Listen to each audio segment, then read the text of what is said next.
నారాయణపేట జిల్లా మక్తల్ బస్టాండ్లో మహిళా ప్రయాణికురాలు హ్యాండ్ బ్యాగ్లోని 10 తులాల బంగారు ఆభరణాలు, 50,000 రూపాయల నగదును అపహరించారు గుర్తు తెలియని వ్యక్తులు. ఉట్కూర్ మండల కేంద్రానికి చెందిన మైమునా బేగం 55 సంవత్సరాలు మక్తల్ పట్టణంలోని బంధువుల ఇంట్లో పెండ్లి నిమిత్తం వెళ్లి పాత బంగారు ఆభరణాలు నారాయణపేట జిల్లా కేంద్రంలో అమ్మి కొత్త బంగారు ఆభరణాలు తీసుకొచ్చేందుకు వెళ్తుండగా నారాయణపేట బస్సు ఎక్కుతున్న క్రమంలో చోరీకి పాల్పడ్డ గుర్తు తెలియని వ్యక్తులు. బాధితురాలు బస్సు సీట్లో కూర్చుని హ్యాండ్ బ్యాగ్ ను పరిశీలించగా చోరీ విషయాన్ని తెలుసుకుని మక్తల్ పోలీస్ స్టేషన్ లో ఫిర్యాదు చేసిన బాధితురాలు కేసు నమోదు చేసుకుని సీసీ ఫుటేజ్ తదితర ప్రాంతాల్లో పరిశీలిస్తున్న పోలీసులు. చూసుకున్నా నేను చూసుకుంటే ఇంకా కవరే లేదు.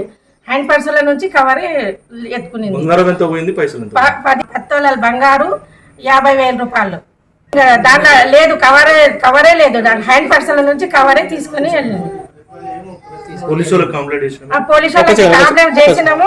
ఇంకా ఆ బ్యాంక్ కాడ కూడా పోలీసు వాళ్ళు కూడా వచ్చినారు. వచ్చేటాళ్ళకి నేనే మొత్తం బస్సులో చూసినా కానీ ఆమె ఎక్కిలేదు అనుకున్నాను. నేనైతే ఆమె ఎక్కిలేదు. అది తీసుకున్న తర్వాత వెళ్ళిపోయింది, కిందనే వెళ్ళిపోయింది. ఆ బస్సులో ఎక్కిలేదు ఆమె అసలు. నేను బస్సులో ఉన్న మొత్తం ఆడవాళ్ళది మొత్తం బ్యాగులు, సంచులు అన్నీ చూసిన, బట్టలంతా తీసి చూసినా కానీ ఎక్కడా దొరికిలేదు. ఇంకా పోలీసు వాళ్ళు వచ్చి కాసి మళ్ళీ పోలీస్ స్టేషన్లో కూడా మేము దరఖాస్తు ఇచ్చినాము.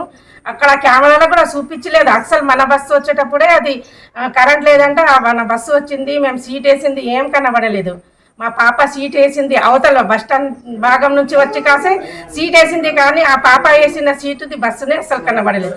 మేము కుషునింది కనబడుతుంది. నేను మా మరదాలు బ్యాగులు పట్టుకొని కుషున్నాం. అది అంతా మొత్తం టీవీ దాంట్లో కనబడుతుంది కానీ ఇంకా బస్సులో ఎక్కేటప్పుడు ఒక్కటే లేదు, కరెంట్ లేదు, ఇంకా కనబడలేదు. మేము బస్సులో ఎక్కిన తర్వాత ఇంకా అంతా చెక్ చేసినాం, ఎక్కడ ఏం దొరికిలేదు.